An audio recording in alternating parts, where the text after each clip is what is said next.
seluruh tokoh mulai dari Hamka Muhammad Nasir Sadonyo, siapa tokoh-tokoh itu pasti masakan Bunda Rahma terkenal. Bulog ahli masak. Sampai kini yang kami masak sampai kini kok randang yang patang kamu lihat juta randang tuh resep Bunda Rahma tuh. Habis kok datang orang Kamah, kok melahirkan apa aja melahirkan tuh di rumah beliau tuh. Ada sampai menerima bayaran bayi. Bidan. Payana Islam mah baju boleh teko, muslim boleh teko, boleh kemari-kemari. Nah, ada yang itu lah. Jawa konsep kan lado di Minang. Bahwa orang Ba'a menjadikan Indokan Doang sebagai limpape rumah gadang sampai Batanyo Babarito, kan itu. Kalau sampai Batanyo, tentu ilmunya lebih dari seluruh orang yang ada di kampung. Yang daki anu go di daki satpam. Iya. Yang lama go. Iya. Betul setan saya ke situ, tak tulis tuh. Apa tujuan Bunda Rahma kok mendirikan Dinda Putri? Kini banyak mohon maaf laki-laki lah bini tentu mengambilnya. Betul. Manangi bini paling membujuknya tinggal bini kok. Manangi anak merepetnya sebelumnya bininya mengambil anak. Nak pandainya mengambil anak.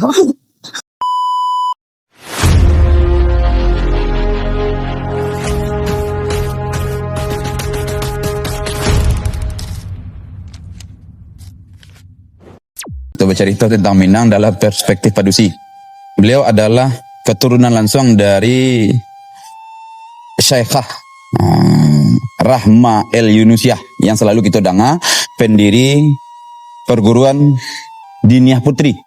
Selamat datang Ibu di channel kami di Saluk Kreasi, Ibu Zizi atau nama lengkapnya Fauziah Fauzan. Iko 2 kali kemenangan gue, Bu. Fauziah kemenangannya. Fauzan pun kemenangan. Ibu, kami di Saluk ingin bertanya, mungkin itu perlu jadi dipertanyakan orang balik, Bu. Tadi kan Bos Abu, beliau nama besar, seorang perempuan yang mencoba menjadi role model sebuah sistem pendidikan yang akhirnya dicontoh. Itu tidak bisa dibantahkan, tidak. Dicontoh di Al-Azhar yang lebih tua prosesnya dibanding itu. Ya. Nah, Bu, apa yang bisa kita ambil dari beliau, Bu? Dari beliau Syekhah tadi, Kak?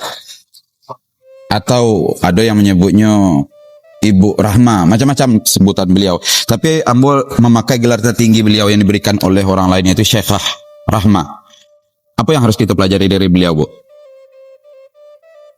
Yang beliau ajarkan itu, yang mau mempelajari itu dari membaca buku tentang Bunda Rahma kok. Pertama buku ke 5 balai tahun Diniyah Putri waktu itu. Kemudian ada lo buku 25 tahun Diniyah Putri, kemudian 50 tahun Diniyah Putri. Setelah mau pelajari, mau baca perlahan-lahan, akhirnya mau menemukan bahwa Ba'a sebenarnya Bunda Rahma kok menyiapkan tiang negara. Jadi tiang negara itu kan Padusi juga. Kalau Padusi kok kokoh, negara aku akan kokoh. Ibu-ibu kok kokoh akan kokoh. Kalau ingin mencetak generasi yang cerdas, cetaklah ibu-ibu yang cerdas. Jawa konsep kan lado di Minang. Bahwa orang Ba'a menjadikan Indokan Doang sebagai limpape rumah gadang sampai Batanyo Babarito, kan itu. Kalau sampai Batanyo, tentu ilmunya lebih dari seluruh orang yang ada di kampung. Itu lah jaleh tuh. Kalau sampai Batanyo, salahnya megai Jawa, sasik rasa kampung. Iya. Itulah kan jaleh. Betul. Makanya di Bunda Rahma itu mengatakan di tangan Padusi nan cadia lah baru akan lahir generasi-generasi yang kecadia dulu.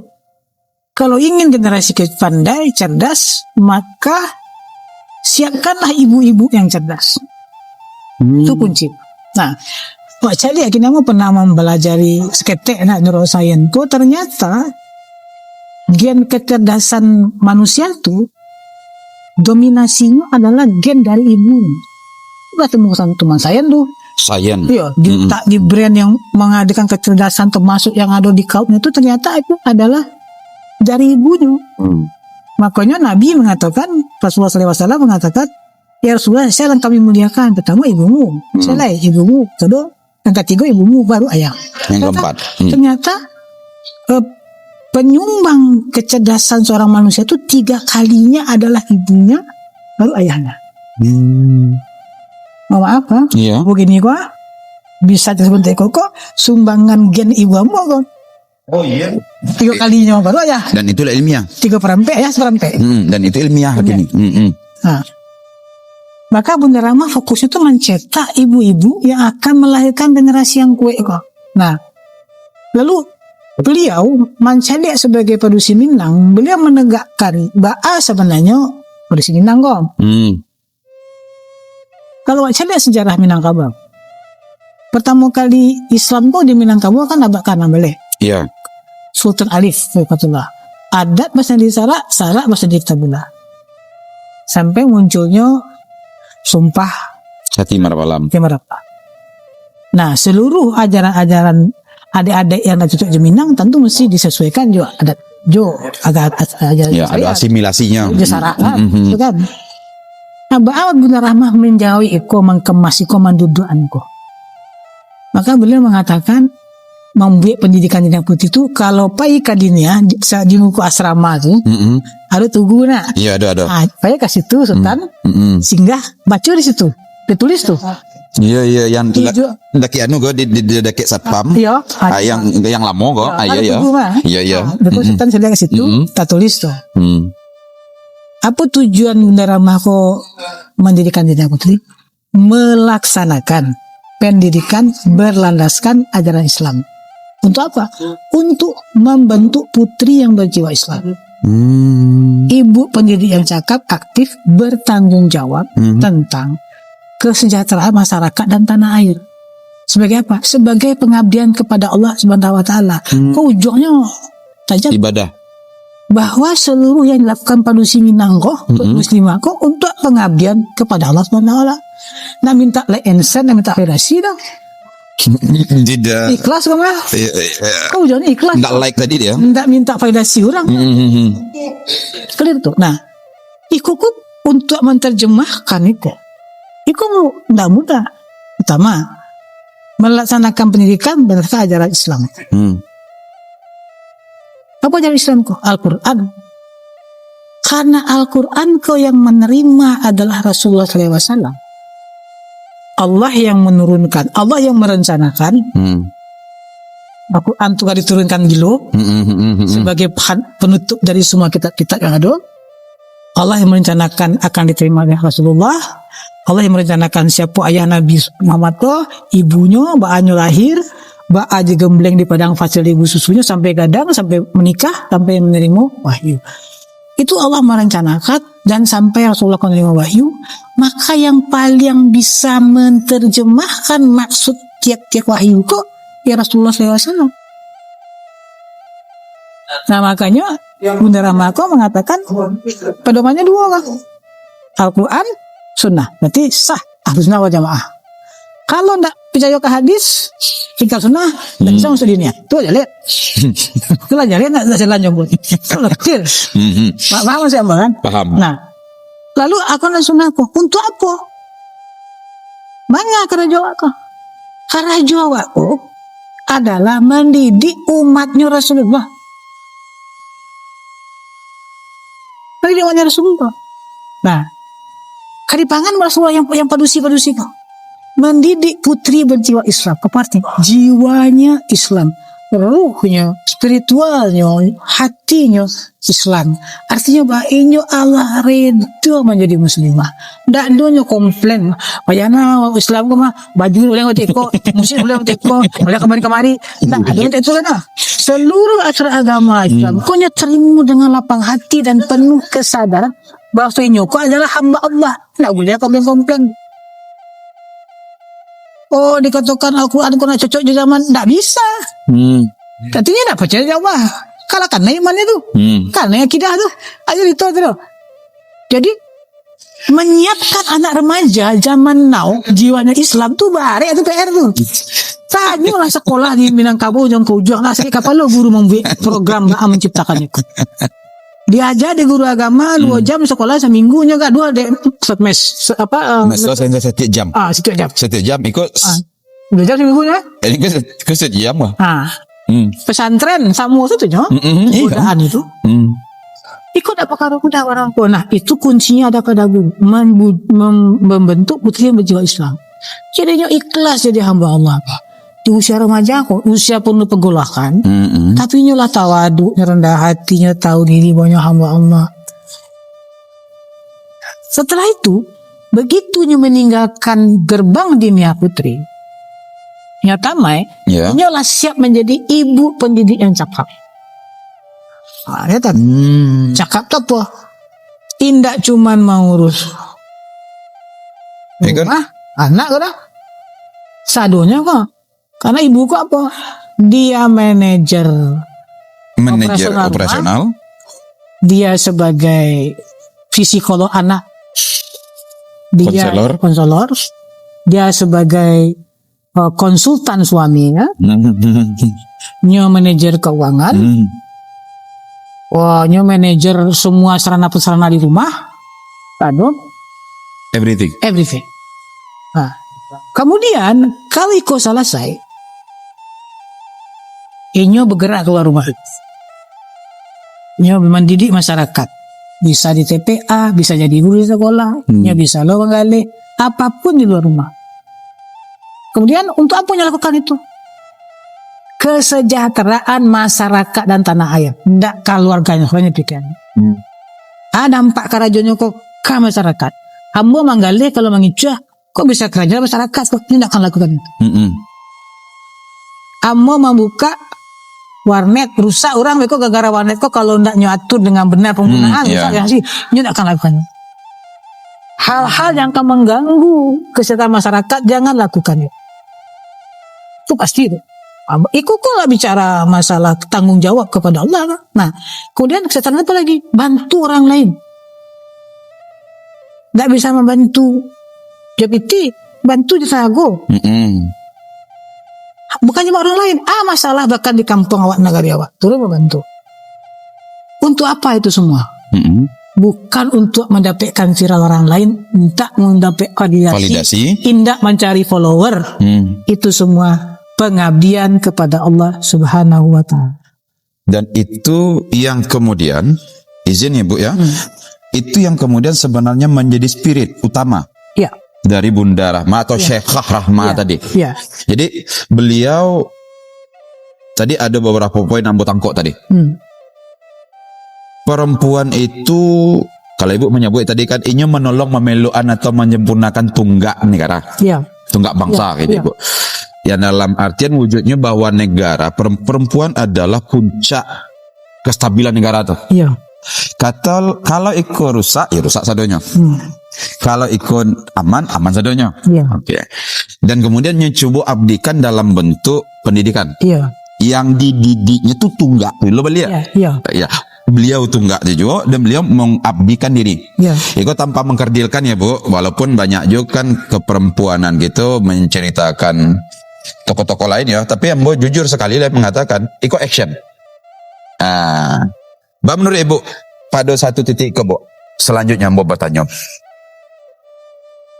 Ibu tadi mengatakan bahwa Minang tadi loh, bahwa inyo di rumah perempuan tuh tidak hanya sebatas pada dalam tanda kutip sekali lagi, kali kok sering dibaca orang adik Bu, 3R atau 3 ur gitu orang tadi. Dapur, sumur, kasur, hanya iko. Tapi ketika Ibu menjelaskan, bahkan pada prosesnya dengan Ibu membuka, beliau membangun iko untuk memperbaiki tunggak negara loh. Iya. Iko ndak do urnya di negara aku dah Bu. Nah gitu. Yang ur tadi itu kapur, yang biasa dibaca orang adik dapur, kasur, sumur. Tapi itu tunggaknya, bayangkan mau Iya. dapur. Ibu kok menjamin anaknya makan di lakinya selama ini? Tanya. Dia tidak akan membiarkan suami juga anaknya makan yang tidak tahu sumbernya apa. Makanya pun darah mako ahli masak. Aja anakmu yang masak sadanya. Stop. Tetap ahli masak? Beliau? Ya, beliau ahli masak. Dia ahli memasak. Seluruh tokoh mulai dari Hamka Muhammad Nasir Sadonyo, siapa tokoh-tokoh itu pasti masakan Bunda Rahma terkenal. Beliau ahli masak. Sampai kini yang kami masak sampai kini kok randang yang patang kamu juta randang tuh resep Bunda Rahma tuh. Memang buat sambal lado tuh hampir kilo macam sambal lado. Alun tahu orang chicken stick ambo ketik pada marangka lah makan chicken stick. Ibu ambo memasak chicken stick. Chicken stick kok resep ini ramah Indonesia. Cara buat chicken stick. Boleh masak. Makanya ibu ambo ketika akan menikah mutakan nawana. Dilatih di Bunda Rahma aku memasak. Masakan Eropa, masakan Cina, masakan Minang, masakan Jawa, tempe bacem. Kami lah makan tempe bacem saya ketik. Nah, kenapa? Jangan biarkan suami meninggal rumah dalam perut kosong, anak mengalami perut kosong. Kau prinsip Bunda Rahma. Kamu kok dapur kau? Baca dapur tuh. Tetap dapur. Betul. Tetap dapur, tapi pendalaman pemahaman terhadap dapur bukan hanya sekadar tukang masak berarti. Bukan. Tapi bagaimana menjaga tanggung jawab tadi. Parui. Iya. Jangan berangkat keluargamu keluar dari rumah memang dapur yo. Iya. Tapi dalam kondisi kelaparan. Enggak boleh itu. Enggak boleh ada. Masih dapur tapi maknanya bagi beliau berbeda. Iya, kamu merasa tuh. Kamu melakukan itu. Kedainya ambo macam dari kebang ibu mah manggilnya. Iya benar. Kamu kan cicit. Kecainya deko kece umi untuk itu loh. Jadi dari kaum turun ibunya mama kayak ibu untuk itu loh. Jadi dapur itu orang menganggap remeh. Padahal dia. Bayangkan kalau nak makan di rumah. Hanya makan bakso, makan mie di luar. Bahan mie itu. Nya minum, minuman tuh. Terbukti loh Rika. Terbukti kan pada penyakit macam-macam. Penyakit ginjal anak ketek barulah ginjal. Iya tuh. Itulah fungsi dapur tuh. Bunda Rahma ahli masak. Yang kedua, beliau ke bidan.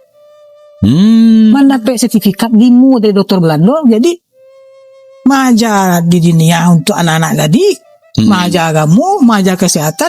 Habis kok datang orang ke amah, kok melahirkan abah aja melahirkan tuh di rumah beliau tuh. Ada sampai menerima bayaran bayi. Bidan. Beliau juga aktif di bagian kesehatan masyarakat modern tadi. Iya. Di samping beliau ulama kok, muridnya ayahnya angka. Ya. Ini DN. Murid saya Jamil Jambe. Murid Daud Rasidi. Saya kadang langsung berarti. Iya langsung. Kalau kata Mek dari kayak Medina Putri itu meja terakhir Bunda Rahma tuh bahasa Arabnya, tafsirnya, hadisnya, baca kitabnya, Bunda Rahma. Iya Arabnya. Iya Bunda Rahma. Jadi yang namanya dapur kok. Jadi yang kedua sumur. Sumur kok. Bersih-bersih. Sumur kok kan sumber air. Sumber kehidupan. Jo ayah tuh bawa dua suaminya, jo ayah tuh bawa dua anak-anaknya, jo ayah tuh bawa dua. Jo ayah tuh minum, jo ayah tuh masak bare. Artinya tuh orang banyak salah paham soal konsep. Betul semua. Tetap itu juga balik. Semua. Tapi makna dan pendalaman terhadap makna semua itu diperdalam. Bukan tukang menggali embe. Indah lo tukang cuci. Tukang cuci dah. Kalau orang ada dapur sumur berarti ke babu. Ya bukan. Ayah ke dulu. Ayah baru kok nyoka manci, kok nyaman nyasa, nyo ajarnya lagi manyasa, nyo ajar juga suaminya bersama-sama, nyo ajarnya anak kamu itu. Terus boleh kasur apa? Kasur ku tampe lalu anaknya, tampe lalu inyo sege enak. Suami pulang milik sege enak. Betul. Suami pulang milik anak sege enak. Anak diajar sege. Apa suami pulang sang pusing kepala kau di luar kau banyak masalah tiba di bilik karena hatinya. Karena apa? Karena kasur itu selesai. Nggak kain tabang kemari.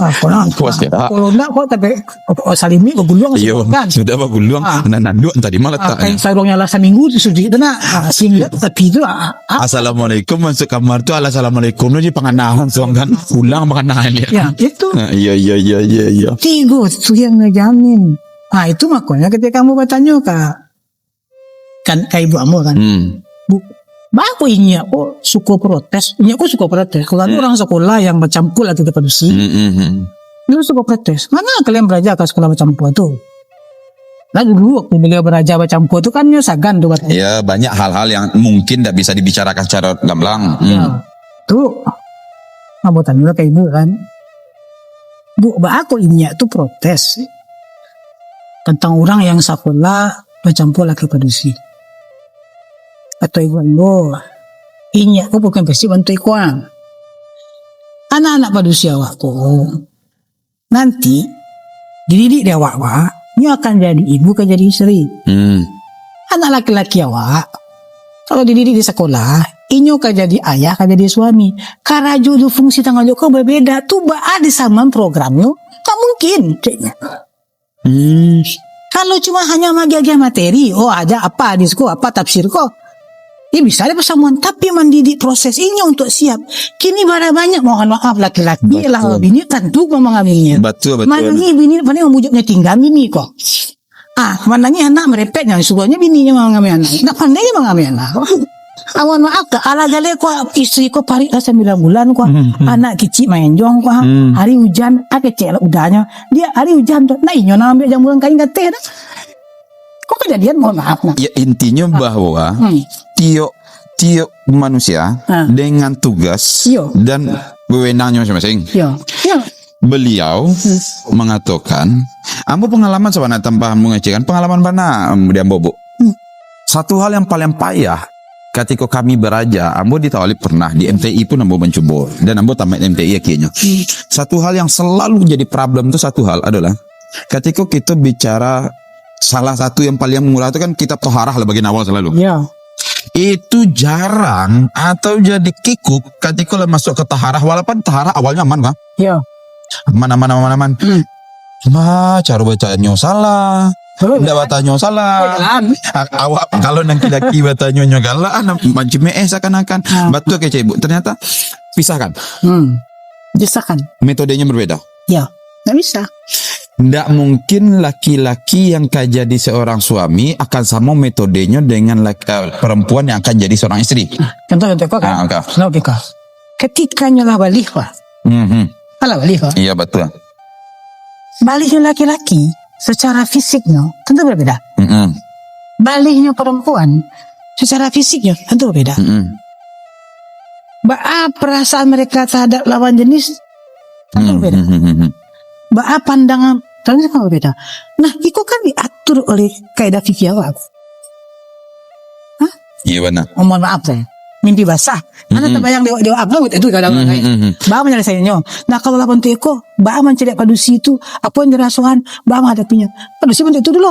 Betul. Menstruasi bentuk teko. Nampak laki-laki kau mentakana, apa mesti jago? Nak jago.